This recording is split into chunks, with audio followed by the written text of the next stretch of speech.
Hello and welcome to the history of Star Trek. Today's episode, Reginald Barclay.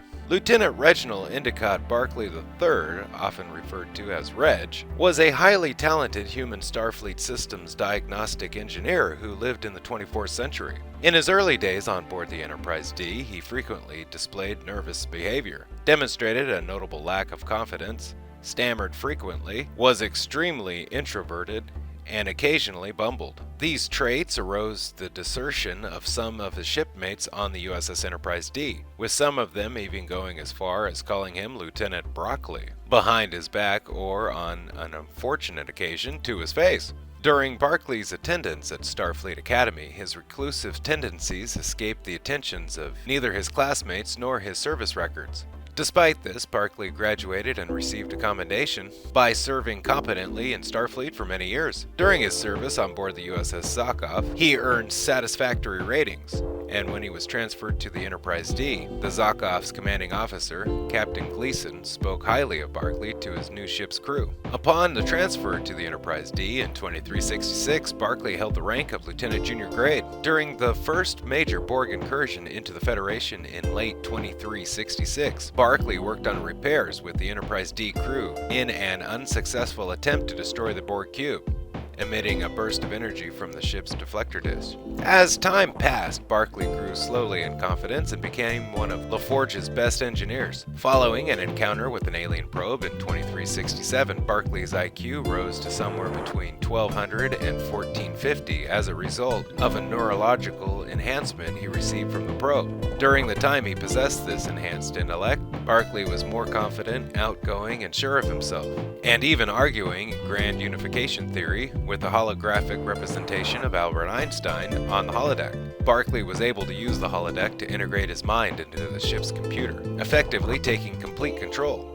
Unknown to Barclay, the Thessarians set this in motion so that he would bring the Enterprise D to them, as this was the species' preferred method of investigating new races. All attempts to disconnect or dissuade him were unsuccessful, and he created a subspace distortion that brought the Enterprise D to the Thessarians. After this encounter, Barclay was returned to his previous self, but he did retain a bit of the confidence and intelligence that the experience gave him. In 2370, Barclay had the dubious honor of becoming the eponymous person for a new illness, Barclay's photomorphosis syndrome. He, in common with the rest of the crew, became affected with an illness when a treatment for the mild Urdellan flu provided by Dr. Beverly Crusher activated one of Barclay's recessive genes, causing him to mutate into a spider-like creature. It was only due to the efforts of Captain Picard and Lieutenant Commander Data that Barclay and the rest of the crew were saved, as Picard and Data were off-ship when the incident occurred.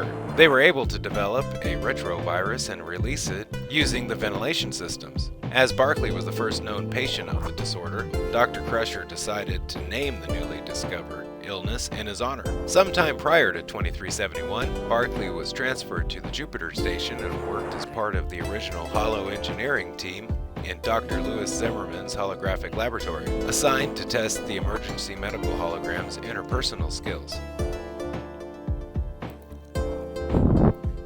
Sometime prior, between 2371 and 2376, Barclay was promoted from Lieutenant Junior Grade to Lieutenant. Barclay was assigned to the new USS Enterprise E before the Battle of Sector 001 in 2373. He traveled into the past with the rest of the ship's crew to the day before Earth's first contact with the Vulcans, and met the noted inventor Dr. Zephyrin Cochrane. Barclay was thrilled at the opportunity to shake Cochrane's hand, so much so, in fact, that Lieutenant Commander George LaForge found himself having to remind Barclay to calm down and continue his work, helping Cochrane repair the Phoenix. Barclay also obtained LaForge's approval and input on a makeshift component that Barclay and other engineers from the Enterprise E intended to use to replace the Phoenix's warp plasma conduit.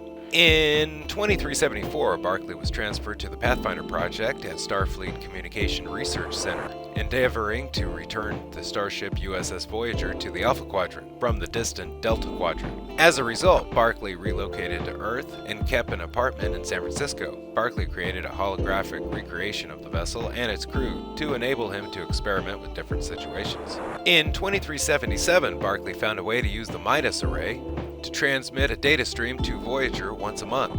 allowing Starfleet to send the crew information and letters from home. He later returned to Jupiter Station with Voyager's EMH, who had been transmitted to the Alpha Quadrant using the connection. Barclay had informed the Doctor that his creator, Dr. Zimmerman, had been diagnosed with acute subcellular degradation and was dying. Although Zimmerman initially refused the Doctor's assistance, Barclay, who had also enlisted the aid of Counselor Deanna Troi, helped the Doctor persuade Zimmerman to realize that the Doctor's assistance was the best course of action to save his life. In 2378, Barclay created the first ever transgalactic comlink when he used a quantum singularity to establish daily real-time contact with Voyager, an incredible achievement.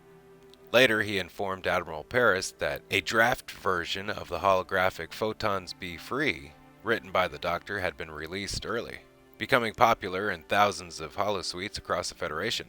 Barclay was present during a hearing to decide the Doctor's rights as the creator of the work. Later that year, Barclay was on duty at a communications center when long-range sensors detected a Borg transwarp conduit opening just outside the Sol system. He quickly reported this information to several visiting admirals. When a Borg sphere emerged from the transwarp conduit and exploded to reveal Voyager, Barclay was one of the first to welcome the starship's crew home. Thank you for watching the History of Star Trek. Special thanks to Memory Alpha for all information you heard today. Don't forget to like, share, and subscribe if you can. If you have, thank you. Have a nice day, and goodbye.